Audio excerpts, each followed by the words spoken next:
Hello, everyone, and welcome to the Very Reasonable Pilots podcast. I'm your host, Charles. Along with me, as always, my co-host, editor, producer, co-pilot, gunner, navigator, orator, and podcasting associate, Jacob Cloth. How you doing today, Jacob?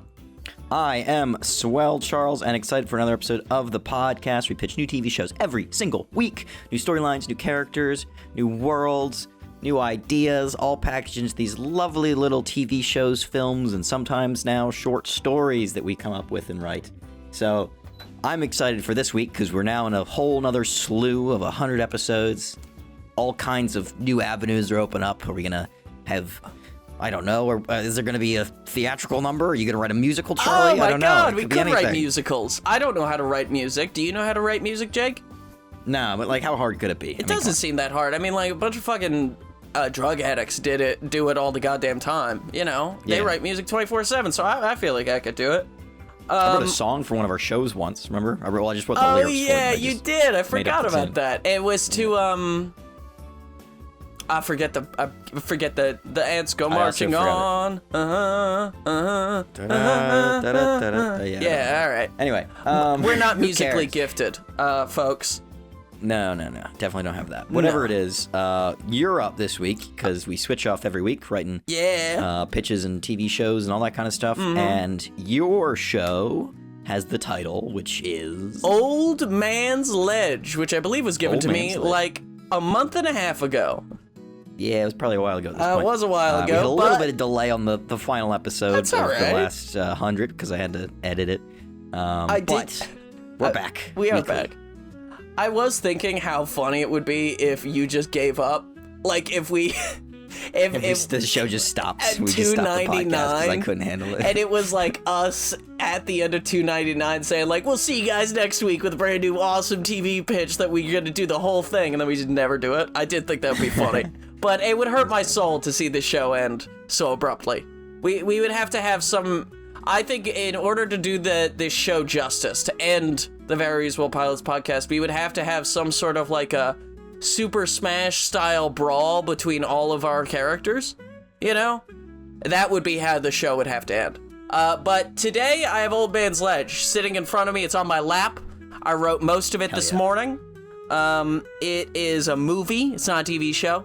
I figured out the idea a while ago, but I just couldn't figure out how to communicate it best. It is a film. Okay. And it's actually based off of a very classic story. So if you could tell me what that story is by the end of the film, it's not The Old Man in the Sea. And more classic. All right. More classic. Okay. Is it gonna be biblical? Yeah. It's the Tale of Gilgamesh. The Bible. Thank you. You should tell us the story of Jesus Christ. Jesus Christ. I was actually just trying to convert everybody. So there was this woman who was 15, and she got pregnant from a star. No, we're starting out with a foot. A naked foot. No, it's not a naked foot. It's a shoed foot that's stepping onto a ledge, right? We don't see the person attached to the foot. We just see this foot step forward, and then a little yellow bird step forward next to the foot over a ledge that's very obviously over like a massive crevasse, right? Okay, yeah. And the foot takes another step forward, right? 2 feet, I should say. And it takes 2 feet forward, or there's two? No, there's 2 feet. It's a pair of feet. Or there's a pair of feet there. It's a pair of feet. I don't know if you're talking about the measurement or the object that's moving. It's a foot. It is roughly 1.5 feet long. Big ass feet. No, he takes a step forward and hovers 1 foot over the ledge. And we see the bird dive over the ledge, right, as he hovers his foot. And then we hear a phone ring. And the man turns around. We don't see his face yet, but he turns around and he walks away from the ledge, right? And he picks up the phone, and we just hear him kind of grumbling and having a conversation, but it's hush-hush. They can't really hear. And then he hangs up the phone and he looks over the ledge again, and this is where we get our face reveal, right? And I don't know, which actor would you prefer? I'm either going Ethan Hawke or Willem Dafoe. Those are the two guys that I've got in my mind for this character. I think Willem Dafoe would be my first choice, but Ethan Hawke would be a very close second, because I think he works for this role as well. All right, once I know more about the character, I'll tell you what I think. So let's say fucking Willem Dafoe, right, turns away, he puts his phone in his pocket, he looks over the cliff one last time, and then he gets up in his old beat-up pickup truck and he drives away, right? And then we see the little yellow bird swooping in the air above the truck, flying above it, but also away, right? This is Owen Hillcox. This is not like, this isn't how the movie's going to go, but I'm just explaining to you that this is Owen Hillcox. He was a long-haul trucker for 30 years and has seen every inch of this country. He's been everywhere, done everything, and now he's an old man. He's probably in his, like, mid to late 60s. His body has gone through decades of abuse on the road, right? Of staying up for 18 hours straight, doing meth, smoking cigarettes, lot lizards, all this stuff, you know. And he's got somewhere to be. And so we see Owen driving along in his truck, listening to some old crappy country song, right? Not really paying very much attention, smoking a cigarette, right? And we're driving through like Midwestern cornfields, and we just see fields and fields and fields as far as the eye can see. And he's just driving along, speeding, right? He's like pulling 90 in a 60, right? He is going very fast, but he doesn't care. Owen's not, doesn't have a care in the world, right? So Owen pulls into a gas station where he, with a jovial, friendly nature, goes up and shakes the hand of the one-legged hippie who is currently sitting in front of the gas station on a rocking chair, right, smoking a pipe. And he's the guy who works at the gas station, and he and Owen have been good friends, right? They were good friends for years. They were both truckers at one point, but this gentleman, Stanley, lost his leg, and, you know, after that, he got really into marijuana to help with the pain. And I should mention that Stanley is pretty much entirely like, you know those oxygen masks that old ladies have, right? Where it's just like on the bottom half of your face? He's got one of those that he's constantly hitting from, but it's attached to a gravity bong. So he's just taking gigantic hits of weed, right? And he's got a shotgun, and he's got a big old jug of moonshine, and he's like a redneck hippie sort of dude, right? And so Owen and Stanley, like, they're talking about old, like, back in the day, the good old days, you know, shooting the shit, right? Owen's filling up his car, and then Stanley's like, hey, you know, it's getting kind of late, right? I know you got a long ways to go, but why don't you stay the night, right? I got an extra cot in the back. You sleep there, right? In the morning, I'll get you a cup of coffee, get you a few gallons of gas on the house, and you can head on your way, right? Owen says, oh man, Stan, you're the best. Thanks, dude, right? And so we cut to Stanley and Owen, and they're sitting in the back of the gas station, right? And they're shooting propane tanks with shotguns, right? They're just having a blast. They're having fun. Not just shotguns. They've got a few guns, and they're shooting propane tanks, blowing them up, and they're smoking a joint, and they're passing the joint back and forth, right? And Stanley's explaining his grow operation and how he has this massive, like, weed farm in the back of the gas station, right? And it's, like, hidden underground or something, right? It's a massive grow operation. And he's really breaking it down for Owen, and Owen's like, whoa, dude, that's really cool, but he's also getting high. And Stanley then, after kind of breaking it down for a bit and explaining how, like, making like $3.4 million a year or whatever off this stuff, whatever it is, after a little bit, Stanley kind of broaches the subject of like, hey, Owen, you know, I know that you know what you're doing. I know you're a smart guy. You got a good head on your shoulders. You've driven everywhere, right? Why don't you and I work together? Right? Like, you could drive the product, and, like, I'll give you, like, 40%, you know? And Owen thinks about it for a second. Like, he considers really joining Stanley in his, like, little weed operation, you know, and all this stuff. And Stanley's like, you can live here, right? Rent-free, obviously. We'll make money. We'll smoke weed. We'll hang out. It'll be fun. And, good deal. yeah, exactly. And Owen thinks about it. He really does consider it for a little bit. And he decides against it. He says, you know what? I got some stuff I really need to take care of, Stan. I appreciate the offer, don't get me wrong, but I just can't right now. I got too much in my life happening. And Stanley's he's disappointed, but he understands, right? And so Stanley rolls another joint, right? And we see him, we see Stanley rolling this joint, and he licks it, and he, hands it to Owen and lets Owen spark it up, right?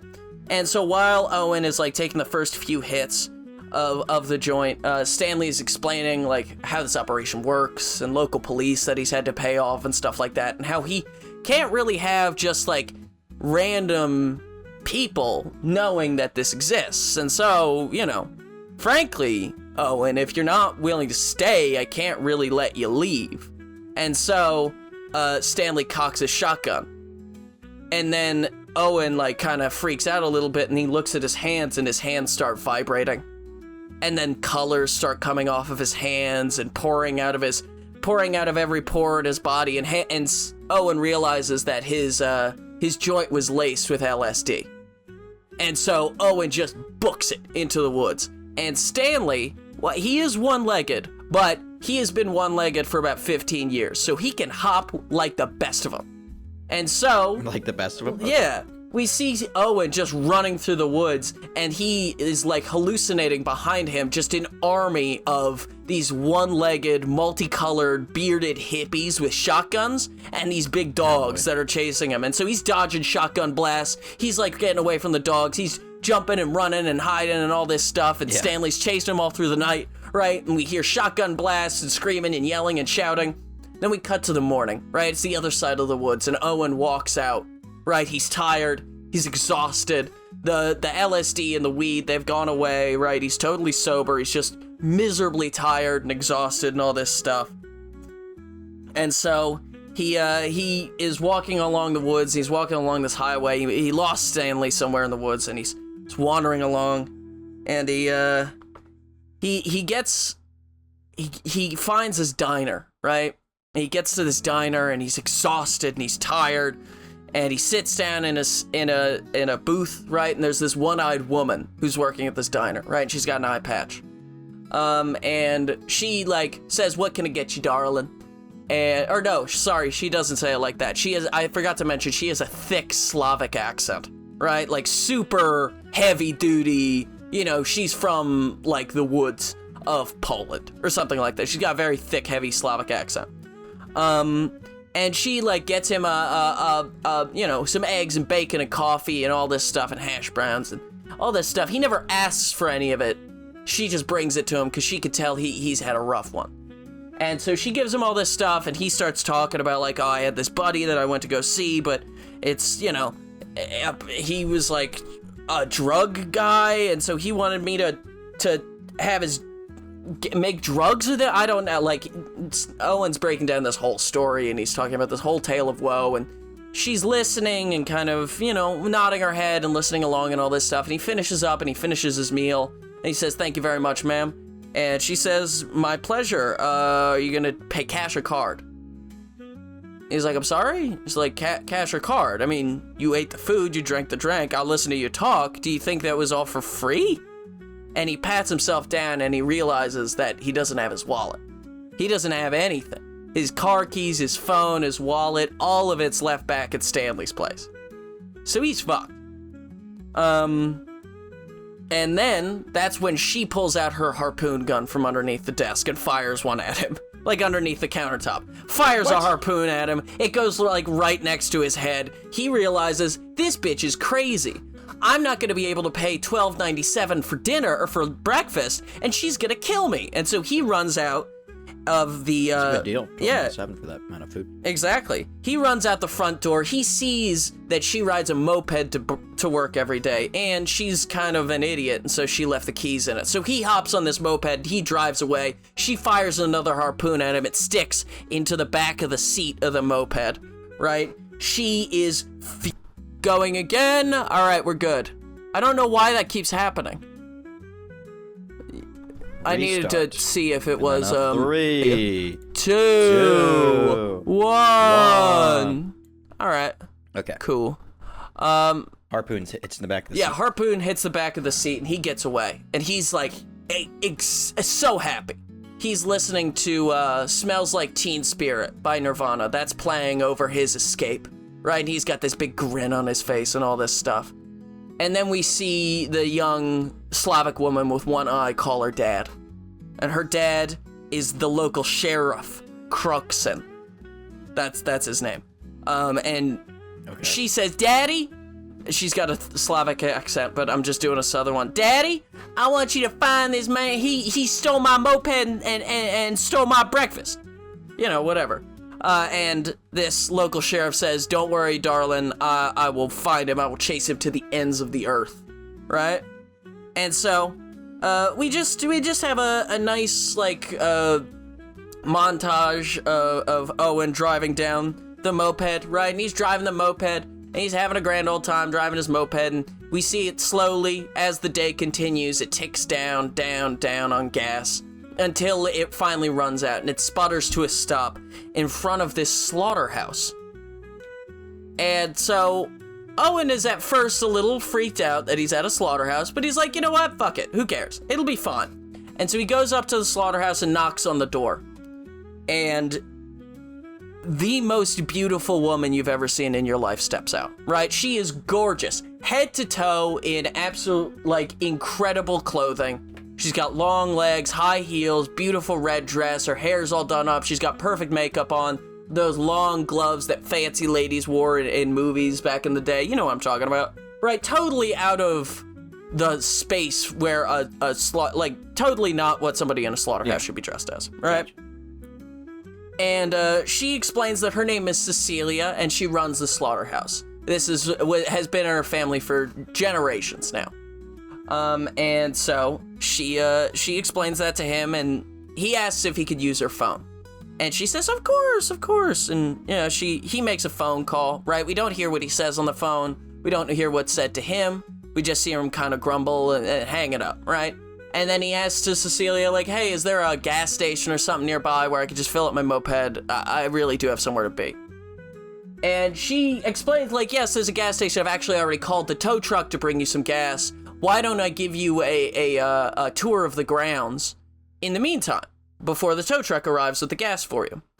And he says, kind of weird, but okay, right? So they walk around the slaughterhouse, and you kind of notice that everyone working in the slaughterhouse is a woman. Like, there's no men working in the slaughterhouse at all.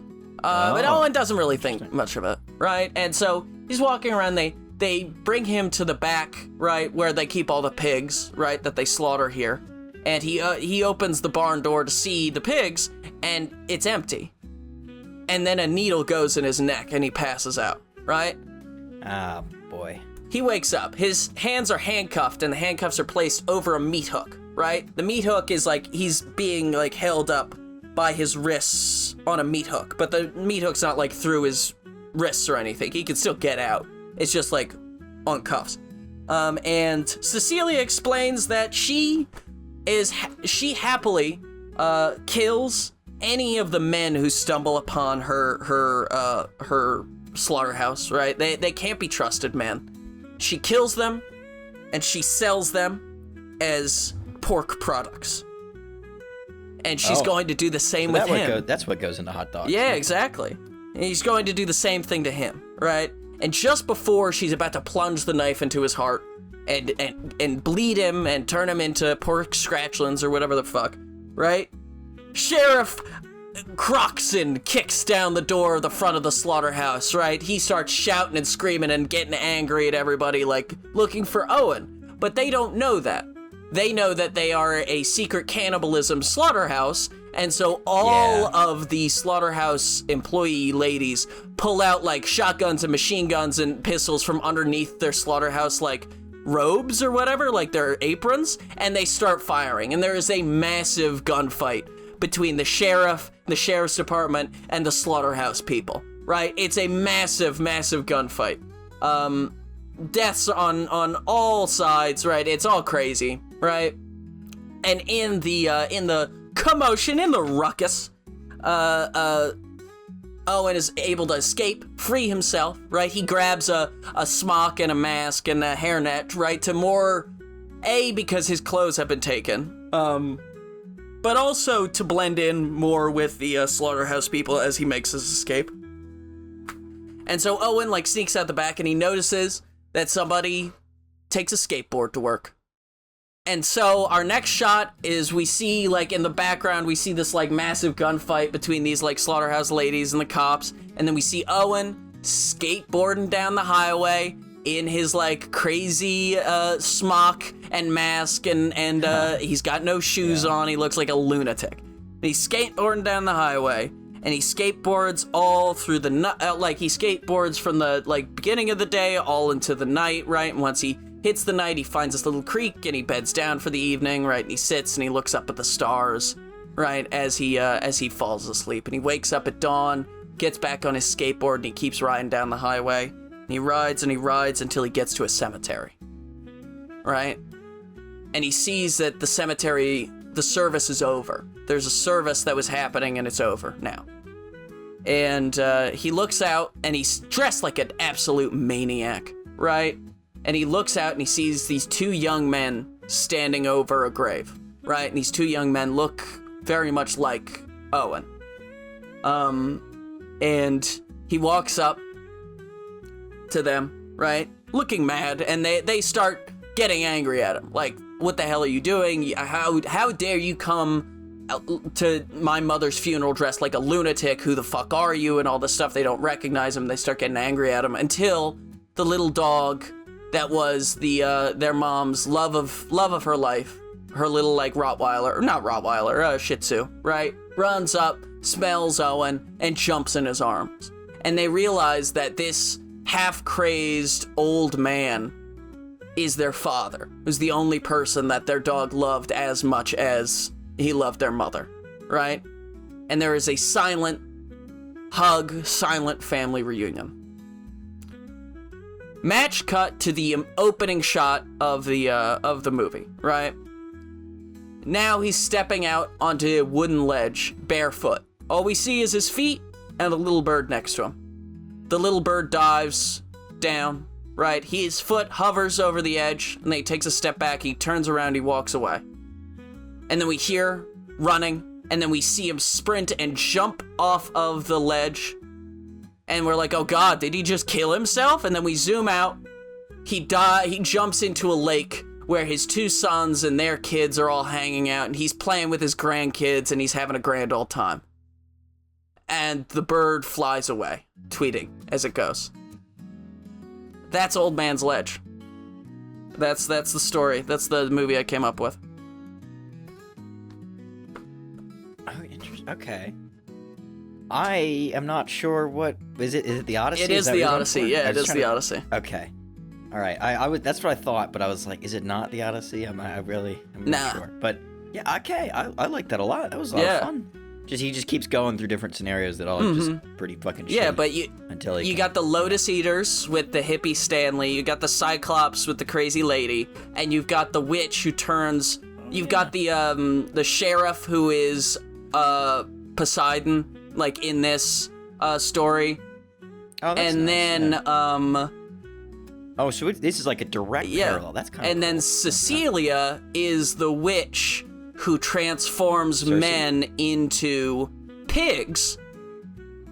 But obviously it wasn't meant to be a real magic situation, so how do you transform men into pigs? Turn them into pig food. Like pig products. Yeah. So, and then how does the Odyssey end?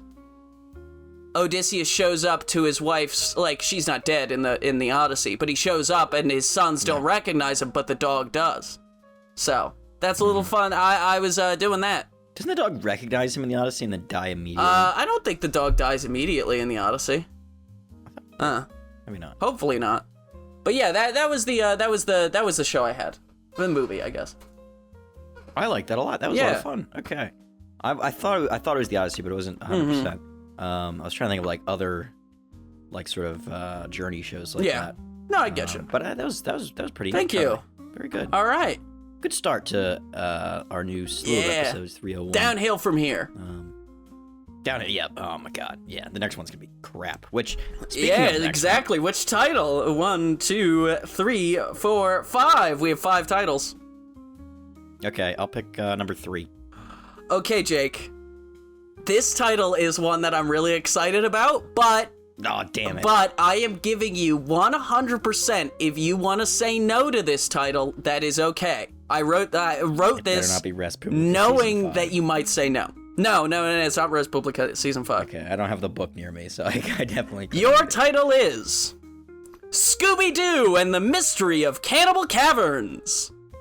That's right. You're using someone else's intellectual property to write a TV show, which I don't think you've ever done before. Oh, I didn't see Scooby-Doo coming. Yeah. Cannibal Caverns. Oh, zoinks, Fred. Yeah, right? Jinkies. So, I don't. What are the other catchphrases? What does Shaggy say? Shaggy says he zoinks. says zoinks, jinkies, Jinkies, and then ruh-roh. Ruh-roh. What the fuck does Daphne say? Does Daphne say Daphne's gotta say something. Only Daphne has a catchphrase. She must have a catchphrase. Fred's the only one that doesn't have a... Right. No, he has a catchphrase, which is, let's split up and look for clues. That's not really a catchphrase, but that's, yeah, I guess maybe It's more of a catchphrase than whatever the fuck Daphne says. Jinkies. Jeepers, of course, Jeepers. yes. Fucking Jesus Christ. Shaggy's is zoinks, Velma's is jinkies, Scooby-Doo's is rut-row, and then Fred is indeed let's split up, gang. Damn. And search for... Fucking the 60s sucked. Do you reckon Fred would be like a Andrew Tate, like Manosphere guy? Fred? Yeah. I don't know. He's got like friends and a girlfriend, so he's probably well adjusted. All right, because I like what they did in the newer cartoon, newish cartoon, like early, like 2010s, where they made Fred kind of like a jock nerd, like he's super into traps, and that's like his big thing. It's like his whole personality. We is love traps. traps. I think it's funny. Thank you all for listening to the Very Reasonable Pilots podcast. I'm your host, Charles. Along with me, as always, co-host, editor, producer, co-pilot, gunner, navigator, orator, and podcasting associate, Jacob Gloth. If you like what you heard here and you want to hear more, please give us a like, a follow, subscribe, tell your friends, tell your family, tell your dog, tell your cat, and remember to be here next week with a brand new television series for you to imagine and enjoy. We are going to be here. It's going to be great.